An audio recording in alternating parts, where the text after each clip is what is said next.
Hello, everyone. Welcome to another exciting episode of Hardfire Media Liberal Discussions. My name is Cameron Weber. I'm your host and producer. And with me, I've got Ron Litchman and Dr. Francisco Aldape. Thank you for returning, gentlemen. Good to be back. We've been talking about trade with China, and we're going to wrap it up. This is our third 30-minute show on China during the COVID period, part 3, and we'll get straight into it. We've talked. Ron had mentioned that there's certain businesses who have made the capitalist bargain with China. For example, I don't know if you know this, that Microsoft, the Microsoft software runs the software of the People's Liberation Army in China. The People's Army in China uses Microsoft. and we also talked about the New York Times being liberal, in one use of the word liberal. And this is from the Epoch Times. Do you know about the Epoch Times? Yeah. The Epoch Times, it's anti-communist party, anti-China. Ron, you would really like this Epoch Times. It's very Republican. It's very Republican paper. And here's what they say. TikTok is a Chinese government malware masquerading as a social media app. All technology out of China, either manufactured in China, created in China, is controlled by the CCP. So that's what we're talking about.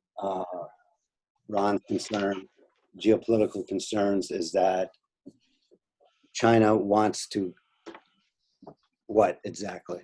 Create a series of vassal states, you mentioned? They want to relive the original Han Empire. I can't read their minds. I don't know how they envision it. I think they, in some respects, seemingly benign.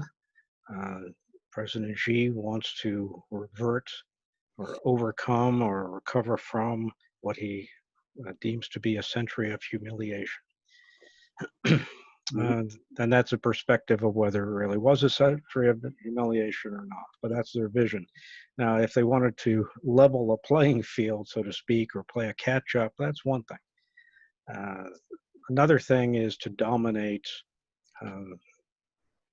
the world's economy and the world's technology with an objective of displacing Western thought with a notion of totalitarian authoritarianism of their domestic model. And I think that's a battle of ideas that harkens back to our Cold War contest with the Soviet Union's Marxist-Leninism and is a call to battle of the same dimension. We did not want to lose a battle of ideas to Russian Soviet communism, and we shouldn't wish or dare to lose a battle of ideas with the Chinese communists today. Okay, very well said. Very well said. So we were talking about how do we then economically curtail China? What are the mechanisms? And that's what we were talking about. I'm a free trader on the show. I believe in unilateral free trade, and liberalism is setting an example of free speech and free trade. Ron is more nationalist. And Francisco, why don't you tell us what you think, your vision of trade and economic relations with China? And Ron had also mentioned in the last show about curtailing capital investment and not allowing certain Chinese firms to list on American stock markets, curtailing sources of finance for certain Chinese firms. My concern is who decides, who gets to decide which firms are we need protection from and which firms don't. Who got to decide which Soviet Union firms couldn't raise capital in the United States, assuming they wanted to. Who got to decide who traded with the Nazis before 1939? Unfortunately, too many traded with the Nazis before 1939, and it strengthened the Nazis. Okay, very serious about this. Very serious about this. Francisco, what do you say? No, well, yeah, to follow up on that interesting comment that Ron is making, because there is this synergy, or between Nazism and or fascist ideology with some of the business elite, right? So I don't know in what we've called that corporatism. Prior show, we call that corporatism, where the state gets to decide who gets to be in business and who can't be in business, and it's state and the private sector together. You can call that fascism, or you can call it communism, or you can call it corporatism. Okay, but in terms of the outlook of between, the problem, in terms of what I see from the Chinese and how the trade relationships between the U.S. and China, this will be like in the foreseeable, this is not going to happen, or it's not going to be over quickly. It's going to be several years probably that we'll be seeing this unfold. But I think that more than the economic response, this really brings out the political and the strategic dimension, right? Between, so like what Ron was saying. So if China, it starts to emerge, then why don't we then propose? Or I mean, I'm not saying that we propose, but why can there be then 3 different geological areas, right? So the U.S. will take care of particular region of the world. China will take over. So why the hostility, right? I mean, and this is what you have to. This is a strategy. I think that was tried after World War I. The victorious parties thought they would divide up the world into spheres of influence, and right. It didn't. It lasted for a while, but in following up Cameron's kind of question, who gets to decide what part of the world is enslaved? Right. Who gets to decide what part of the world we give to China? I'm not willing to give any of it up. I think liberal thinkers should want all people to have access to life, liberty, and the pursuit of happiness, individual liberties and individual freedom and freedom of speech and religion, and the pursuit of happiness. If we divide up the world into spheres, we're going to concede some don't get that. Francisco, is that what is Ron summarizing your point in the right way, that you believe that the world could be divided up into non-hostile spheres, with the Chinese sphere, a Western sphere, and then what would the third sphere be? Probably Russia wants a piece of a cake. Iran wants a piece of the cake too. What part do we give to Iran? Well, right. That's another problematic situation, right? When what was it? We were talking about the founding fathers. Who was it? The person has said, "You can keep the republic. You have a republic if you can keep it." But it's that that has been little by little disintegrated by several reasons. by empire, right? Because I mean, why all of a sudden the U.S. went into this crusade all over the world? Ron, what do you think? Okay, so we're not going to be able to nail. Well, now Francisco's bringing up another point that I think we should talk about, is foreign intervention against Chinese influence. So economics, Francisco, do you have anything to add about trade with China or Chinese access to capital that we should talk about before we get to talking about United States intervention overseas against China? Well, I can get to that. I just toyed with an idea that in something I read, and might have been even in Goldman's article. The Vietnamese have no particular love historically or currently with the Chinese, and that's a rather feisty, small but feisty little country, as we found out, much to our demise or dismay, some time ago. And somebody I read said, well, if they come over here, meaning the Chinese, with their aircraft carrier, we need to figure out how to take care of it. I would sell the Vietnamese a couple of Exocet missiles, or whatever is the current version, the kind of missile that took out the English warship in the Falklands. I think we should arm carefully with strings attached. I think we should arm the Vietnamese. I think we can arm the Philippines. I don't think the Australians might need us, but we stand behind the Australians. I think we can try to contain the old containment response to a Cold War threat. That's, militarily. And I think we can attempt to roll back, but at least stall in place Chinese expansionism in the South China Sea, in connection with allies leaning in our direction.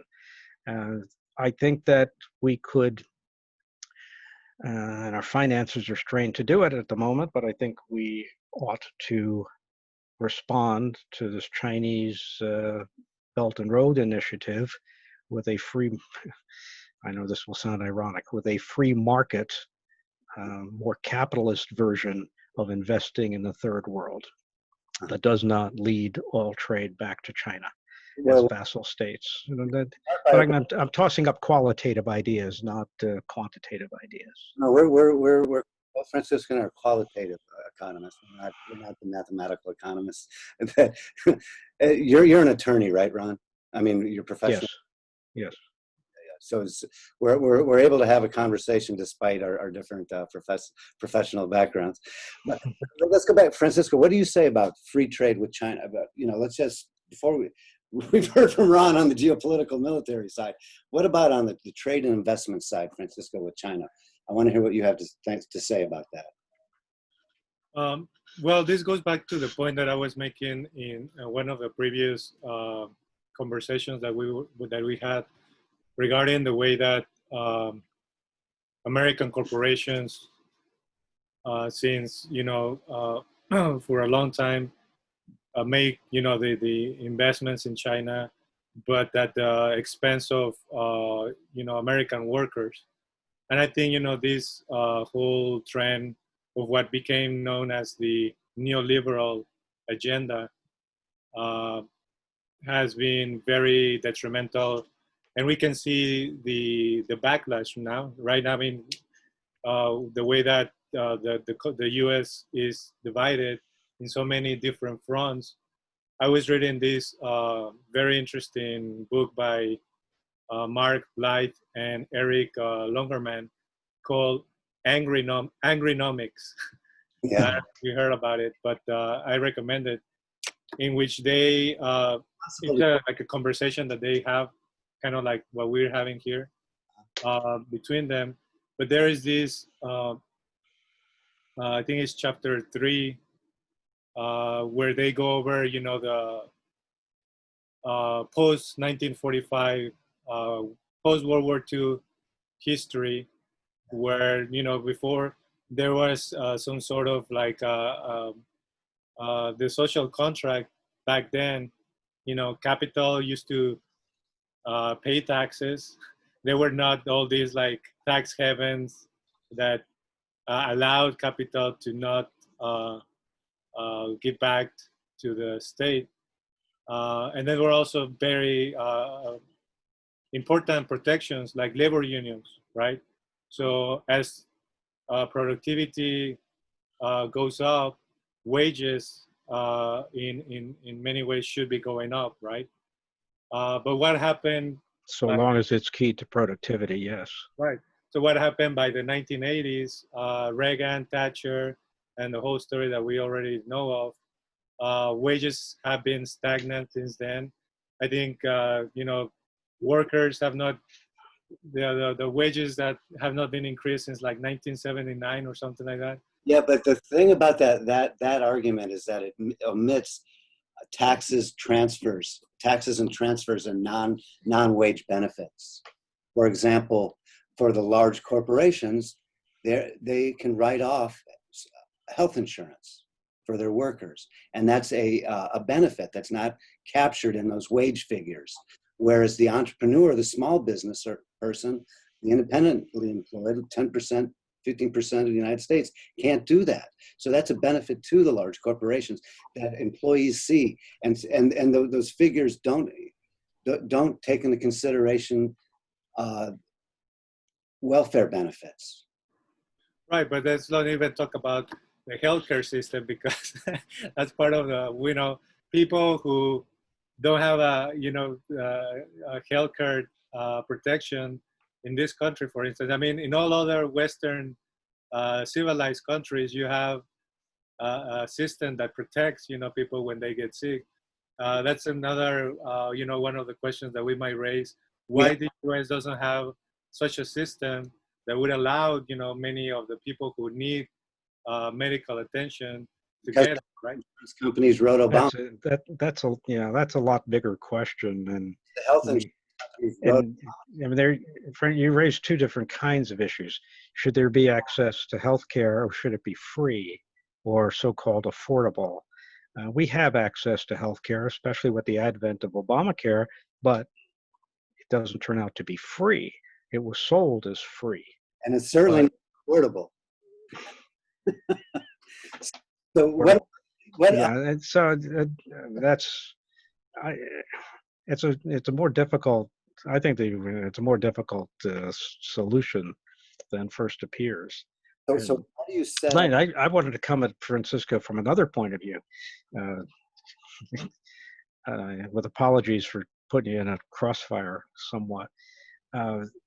Part of the bargain with free, so-called free trade or freer trade with China was vastly to the benefit of American consumers, and everybody's a consumer. And the importation of cheap Chinese stuff that people want to buy. Yeah, the prices have been very low. And the prices have been very low, and therefore, even if wages didn't go up, their purchasing power went up somewhat, and maybe not commensurately with productivity, right. But it has been an offsetting benefit to workers in their capacity as right. No, that's a very good point, Ron. I think, that's why you have companies like Walmart, exactly, which sprung up about. But yeah, But I didn't want to sideways. I was getting a little bit tracked by this comment by Cameron. But that's a good point about the problem is that to my mind is not so much. So I'm not expecting or saying that the manufacturing probably.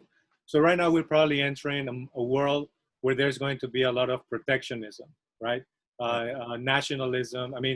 We are steering, getting into that direction. The era of globalized financial flows is still with us, and it's not an easy way to turn off the lights, like you were asking about. So whether Chinese companies should be allowed to be listed in the New York Stock Exchange, or whether the center of the whole. I'm not thinking that the U.S. dollar will lose any prominence in the foreseeable future, but that's one way that the British Empire came down, right? The sterling standard gave way to the dollar standard. Now, to the extent that that will happen in the next 50 or 100 years, when the world doesn't need the dollar.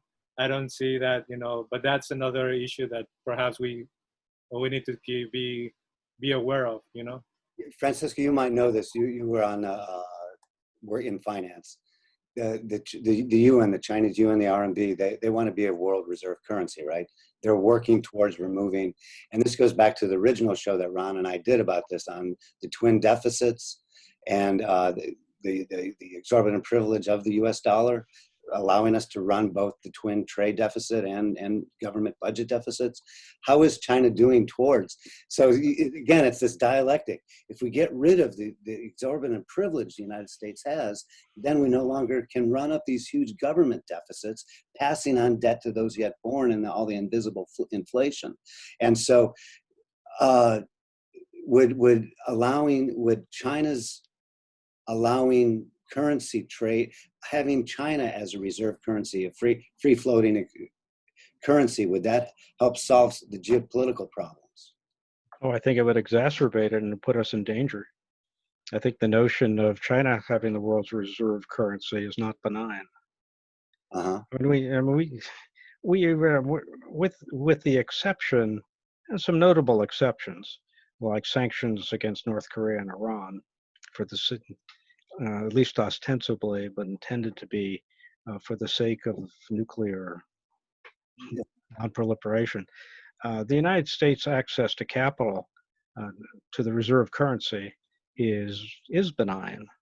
It's even-handed, and everybody, and every central bank in the free world, and some others, have access to dollars. The lesson learned from China response in COVID of curtailing exports of medicines to the world does not send a comforting message to how they would manage the yuan as a reserve currency for the world. Yeah. So then, Francisco, were you done talking about? Let's hear more about. Do you think that Chinese companies? Are you, Francisco, concerned about China having geopolitical domination and suppression of rights in their sphere of influence? No, I'm not necessarily concerned. What I find interesting, and I also think that I should, because we are, I'm saying that we are making all this like what we expect it to be, but what we also have to understand that, how the world works doesn't need necessarily to comply with our views, right? We're just, at some point, I'm also just trying to understand, for instance, the evolutionary aspect of what's going to happen between the US and China, but I don't necessarily, value one over the other. Of course, like everybody, I value liberty and that's important, right? But I don't necessarily, for instance, like they were talking about the surveillance that China has over there, right? Mm-hmm. So everybody, I never been to China, but apparently they have this surveillance system where every corner, has a camera. So does London now. You cannot do jaywalking because they lower your points, Well, that's right. London and the New York City police don't, at least not yet, give you citizenship points or credits or demerits for what they see you doing on their surveillance cameras. Right. But that probably, could happen just as the credit card score that we have. But what I want to say is that technologically it could happen. I don't think socially we'll accept that. Right. We're accepting tracing software. Right. They know. The whole issue. Well, I don't know. I'll take a poll. You two guys. Do you know anybody who's actually put that on their phone? I had to do. I know it exists, but we both, Francis and I, have tracing software for the university. Really, and the university compels you to do that. So to get in the front gate, we have.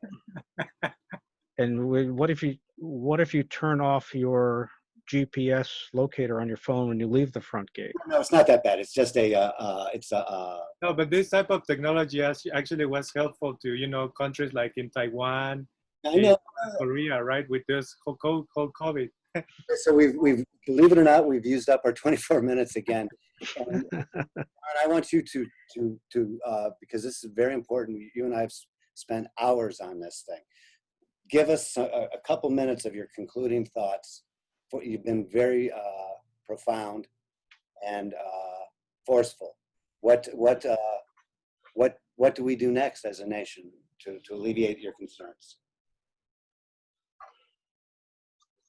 Mm, Ron Litchman. yeah, What are our I think the United States and the West is facing a crossroads or fork in the road decision of whether and to what extent to protect liberal thought, notions of individualism, personal freedom, civil liberties, rule of law, uh, from an adversary who's a very capable and very powerful economic participant. And if we are determined to maintain our way of life, I think we have to curtail China's ability to become richer, more powerful economically and militarily. There will be costs incurred, there will be pain to be felt, but I think we are facing an existential threat commensurate with the Cold War with the Soviet Union. all right? And who would our allies be, Ron? Who would our allies be? England's already. Well, I think our, our natural allies should be the English-speaking world, and one hopes the rest of Western Europe and possibly some of Eastern Europe, who's had the taste of domination under the Soviet Union, Southeast Asia, which would like American support to resist Chinese expansionism. Those would be some of our natural allies. Aren't Vietnam and China allies? I don't know. I don't think so. Of course, we fought wars with people that we've come to be friends with, and they may have also. But I think the Vietnamese are a determinedly independent-minded people, and they would resist their very large and powerful neighbor to the north. Yeah, I just wanted to remember the George Bush. I forget if it was junior, senior, the coalition of the willing. They weren't even this coalition of the willing. I didn't want to end up in an embarrassing situation again. I go back to the liberal as the leadership, but we've all made some very strong points. Francisco, do you have anything you want to do before we wrap it up? Anything you want to add? Yeah, no, I think that to me, the existential threat is really what we can expect for the next couple of years regarding the environmental crisis that is upon us. I mean, I know that this is probably, we haven't really talked about climate change issue, but that's, to me, we are entering into, so before COVID-19, the world, I mean, we didn't go, there hasn't been a war, but it's just like Ron was saying with during the World War I, or the world before World War I was never recovered after the war events, and then there was the interwar period, and then we had the world before COVID-19 is not gonna come back easily, but the world that we are moving into has to make us aware that yes, we need more cooperation, but between everybody, not only, we cannot segment the entire global population. We're gonna have to have cooperation by the new generations if they want to have a place to live in the earth, basically. So thank you, Let's hope. Thank you. Good job. So that completes our Hardfire Media, Liberal Conversations, Trade with China. Third part on our trade with China. So we'll just see what happens. And Francisco, good point. The world has changed with COVID, and that was our point behind this discussion. So thank you for watching and participating. See you next time. All right.